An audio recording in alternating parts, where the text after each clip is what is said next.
some of the power dissipation techniques. So whenever we control, we have some idea about those power dissipation circuits.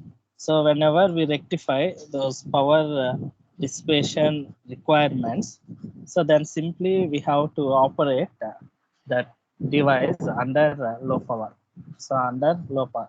So for your unit 3 to unit 5, so in low power VLSI system, so we have some power dissipation components. That means, so whenever our agenda is, so whatever we design the circuit, say that it may be a combinational circuit, or either it may be a sequential circuit, or either it may be a processor, or either it may be a controller, whatever the IC or whatever the design or whatever that IC may use it in a specific electronic device, so that may be used in a mobile device, or either it may be used in a laptop, or either it may be used in a PAM top, or either it may be used in washing machine, or either it may be used in LED TV, or that may be used in LCD TV.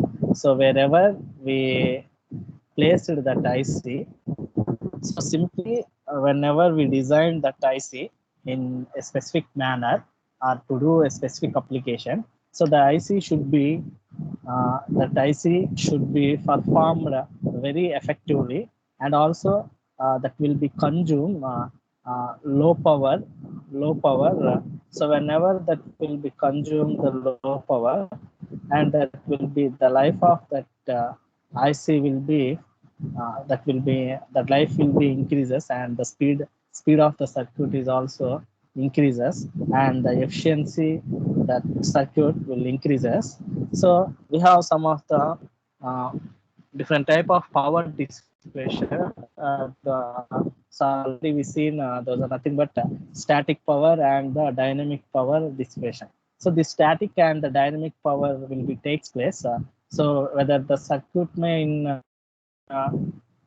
in ideal condition or working condition. So mainly we have to overcome the dynamic power dissipation. So whenever the dynamic power dissipation will be more and more, that means if that circuit may consume more dynamic power, so simply that IC or that device may for what purpose we designed that IC. So simply that will be that functionality does not fulfilled. So whenever that design or that IC power consumption will be very high. So to reduce that power dissipation, so we have to in the design in the fabrication itself. So whatever we are designing that IC, so that means that IC in terms of in the hands of back-end engineer, VLSI back-end engineer. So at the instant or at the time only, so we have to maintain some of the factors, or we have to maintain some of the techniques. Those are nothing but so we have to maintain some of the scaling approaches, some of the scaling approaches. So those are nothing already we seen different scaling parameters, and also we are concentrate on different uh, uh, system level approaches and the circuit level approaches. So in that to minimize those power dissipation, so we have to also control the switching capacitance in between one terminal to another terminal. So whenever we are designing the MOS circuit, so that circuit may also have different type of switching capacitance values. That means whatever we are performing some of the switching activities to get some of the outputs and to give some of the inputs from one stage to another stage. That means while that the signal will traveling from one end to another end, that means from one input to output, and also from one output to another stage inputs. So whenever that will be following, the circuit may flow from one point to so many stages. So during that stages also, we have to reduce the signal values of uh, proper levels to be maintained from one stage to another stage, from one stage to another stage. So that capacitance value is also minimized by following different techniques. Those are nothing but system level approach and device level approach. So already we seen different processor, how we will reduce those switching activities. So to maintain proper software and hardware co-design within the integrated circuit. So in today's class, mainly we have to follow some of the encoding techniques. So already we are very familiar with the multiplexer and demultiplexer operations, and also we have some knowledge about what is meant by an encoder and what is meant by a decoder technique. So whatever we have to communicate uh, the information from one place to another place. So we have to use some of the communication devices some of the communication devices. So communication is nothing but so we are sending the information from one device to another device, or we are sending the information from one place to another place. That place may be either that is from one device to another. So that may be within the 1 kilometer, or within the 10 kilometers, or within the 100 or 1,000, or from continent to one continent to another continent. So whatever we are send the information. So that information may be in the form of music, or in the form of audio signal, or in the form of video signal, or in the form of images. So whatever the information, so that should be, we are sending from one place to another place. So we can call it that process, we can call it as a communication communication. So whether our devices, whatever we designed, some of the electronic devices, so those are operated under communicating devices. So for that communication, we require one transmitter and one receiver. So the communication may be it may be in terms of the signals or in terms of the videos. So whatever we are sending the information from one device to another device. So for that purpose, we need one transmitter and one receiver.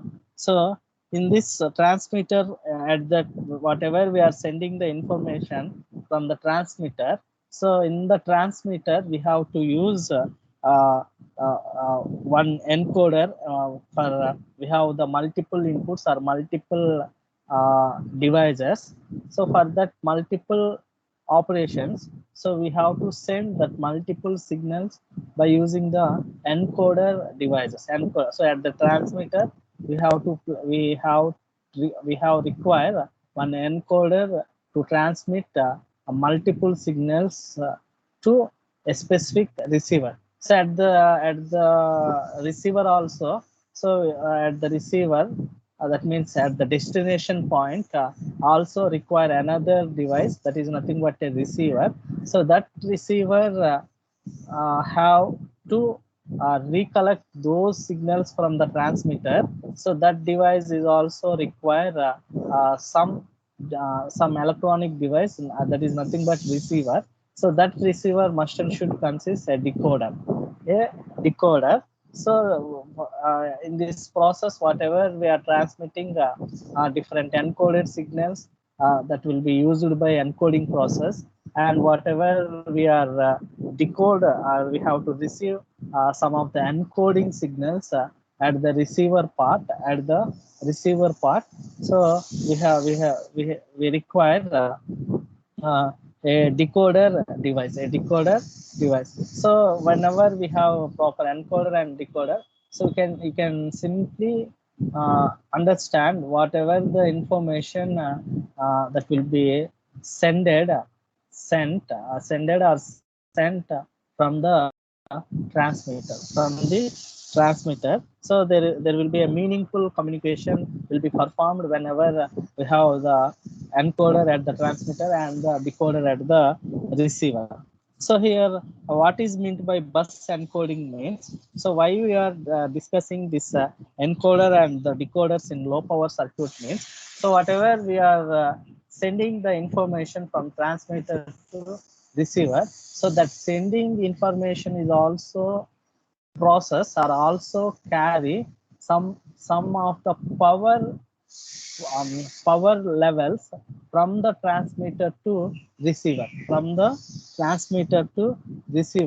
So due to that, whatever we are transmitting signal that have some of the powers, so due to that power, carrying of power is also uh, that power, the amount of power is also one of the factor to increase the dynamic power dissipation. So if you are not able, we are not understand how much of power we are transmitting and how much of power will be receiving at the receiver part, so that the devices is also that will desire devices will also consumes the more power. So if the transmission or we are transmitting the information from the transmitter to receiver, so in this process also there will be the power consumption of the circuit increases.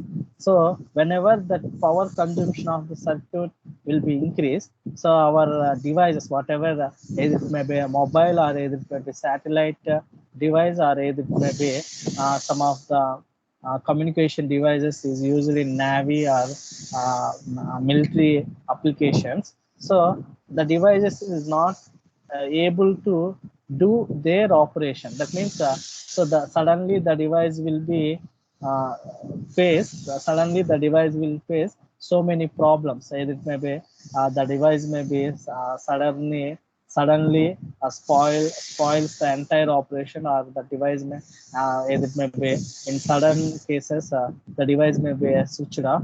So simply I will tell one example for that.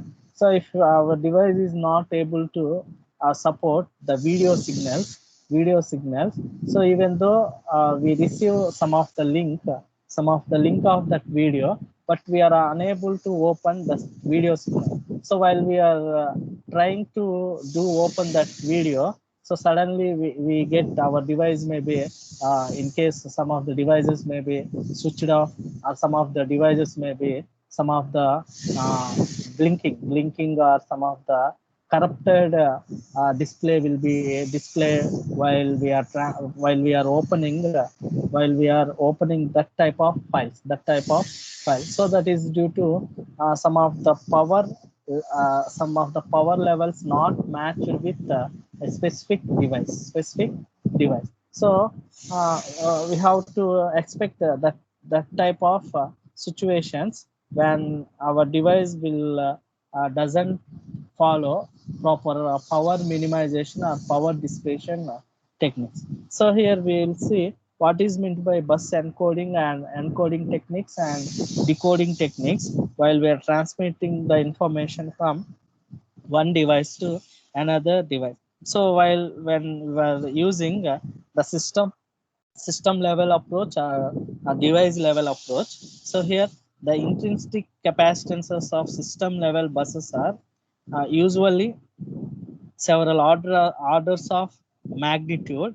So usually whatever we are using some of the buses, bus means so it is a series of communication device. So we have to send the information from one device to another device. So while you are now you are in the project semester. So during your project, you also you have to see some of the bus, that means serial connections are the parallel connection from one microcontroller to another microcontroller. So the bus can carry multiple signals at a time. The whatever is maybe parallel or serial, whatever the bus. So bus means it is a simply it look like say a wired connection, but in electronic devices it will be carry multiple signals or the multiple operations from one device to another device within a single circuit. So we have multiple ICs. So from one circuit to another circuit, so we have to carry that information through buses. So in the same way, so in the system level approaches, whatever we are using some of the buses to transfer this information. So in this bus operation is also have some intrinsic capacitance, so that capacitance may have several orders of magnitude, so that is larger than the internal loads of a circuit. So if that it will be very larger intrinsic capacitance, then the amount of power is dissipated for transmission of data over input and output pins. So that will be the significant amount of power whatever that required due to with the intrinsic capacitance of that circuit. So that will whatever the significant amount of power, so that is reducing the number of transactions. So the number of transactions, so simply the amount of power will reduces what that means that will collapse the whatever we are sending the information from one device to another, so the data will be corrupted due to the intrinsic capacitance of that circle. Clear? So next, this will be due to this situation, the switching activity at the processor's interface that is also increases. The switching activity is also increases. So due to that, the switching, that means whatever for example, we are sending some voice mail. So that voice mail have some the information. So in this voice mail, so some of the information is transmitted and some of the information will be corrupted. That means for sending the information, so that will consume some amount of power, and whatever off of the message, so that will consist the clarity message, and the off of the message that will be collapsed, that means that will be corrupted, so that both the situations may consume that means a different amount of power, and again we have to send, again we have to forward the same information again, that will be that will takes place another operation, and also that will consume another amount of power. So here so wherever we require to transmit the same information, so that will take in multiple transaction, and also that will be multiplied the power dissipation of the circuit, and the power consumed of for the same transaction, so that will be the power dissipation is also multiplied. So that is that means so simply to do that operation, the switching activities also increases. So to overcome this, so we have one of the possible approach for reducing the switching activity. So that should be, so that whatever we are sending that information, so that is suitably encode the data before sending over the input output interface, that means from transmitter to receiver. So to overcome these type of activities, that means one is the switching activity, and also another one is so to minimize the significant amount of power. So we have to before the transmission, we have to encode whatever we are sending the data uh, over the input output interface between the transmitter and the receiver. So here that encoding can be used either to remove undesired correlation among the data bits. So, and that is also called it as encryption, or it is also that encoding is also introduced some controlled correlation, and this coding to reduce the switching activity falls under the second category. So whenever we are maintaining proper encoding techniques between the transmitter and receiver, so we don't want to retransmit the same information again in the second time, again in the second time. So that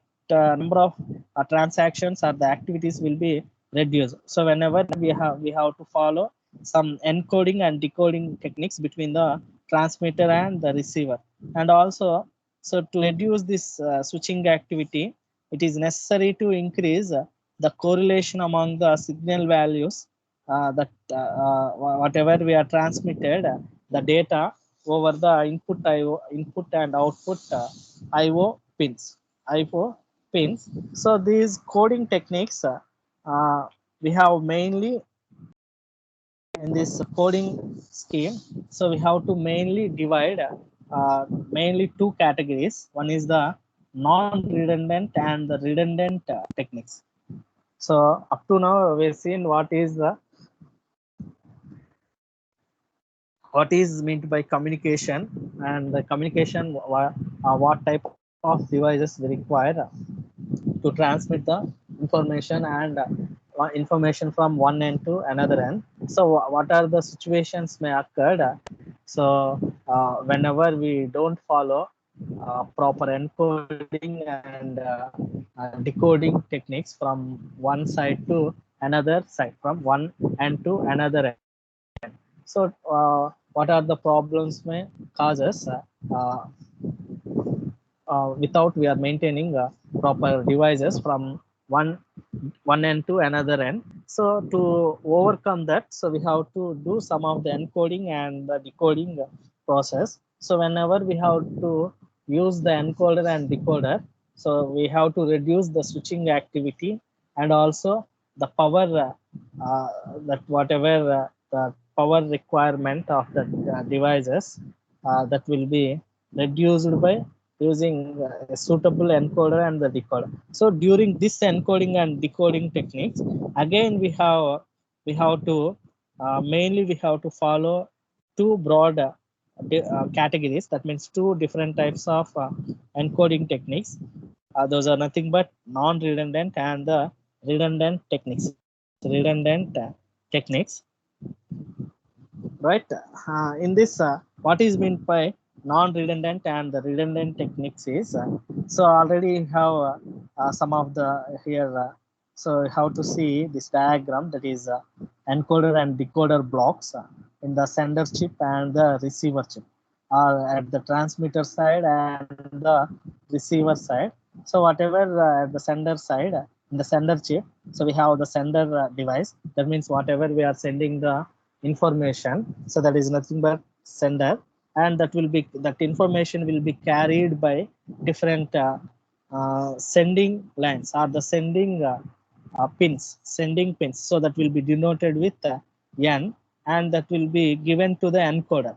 So the 10 inputs will be given to the encoder. So between the sender and the receiver, again we have a different type of transmitter, that is nothing but whatever we are calling towers, cell towers. So cell towers in between the sender and the receivers. So the send from the sender device, the 10 lines will be again that will be given to m lines. So that will be the m lines that will be takes place in the signal towers, signal or transmitter towers, and the m lines again will be given to the receiver device. So that receiver device is also some of the decoder and the receiver, decoder and the receiver. So from the decoder, again the receiver device will decode whatever the original information that will be sended or sent by the sender, that will be decoded in terms of the n. Again the 10 lines will be connected to the receiver. So this process, it is the is suitable. That means whenever we device has to operate under low power, or our device, we don't want to repeat the same information or the same transaction again and again. So we have to follow this type of setup. So for this type of setup, so mainly we have two type of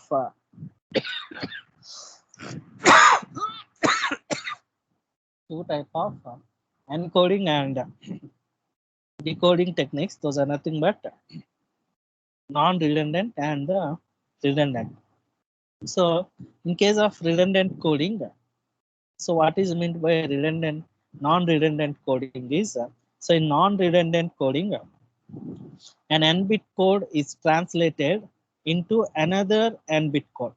So here n-bit will be, n-bit means n type of information. So that n type of information will be translated to another n-bit code. So that means combined, for example, we have a 2-bit original information. So again 2-bit will be added for to to overcome or to doesn't form the some of the error with that message signal. So we didn't add some of the error to that one. So we have to maintain some coding technique. So another n-bit code. So that is that another n-bit code is nothing but m. So that is m is equal to n. So and the 2 power n code elements, so that is 2 power n. So here we have the n-bit code. For example, consider 2-bit n is the 2 and 2 power n is equal to 2 power to 4. So for 2-bit we require 4-bit elements. 4-bit elements of n-bit are mapped among themselves. So although there is no additional lines for sending of chip data. So the non-read coding is done based on the statistics of the sequence of ports. So due to the statics of the sequence, so that non-redundant is not take much more switching activity. That means by following this non-redundant coding technique, we have to reduce the switching activity here itself. So in case of this redundant coding technique, redundant, so non-redundant is, so that will be, we have a 2-bit data. For this 2-bit data, we are adding another 2 bits because of that data does not lost or does not corrupted. So that 4-bit will transmitted through 4 channel parallelly. That will be by following 4 lines. So that will be simply transmitted from transmitter to receiver. So this is non-redundant technique. And coming to redundant technique, so here in redundant technique, we have to additional lines are used for sending the data. That means, for example, m is greater than n. For example, we have 2 power n different n-bit words are mapped to larger set of 2 power m words. So we require here 2 power n words will be sended for 2 power m.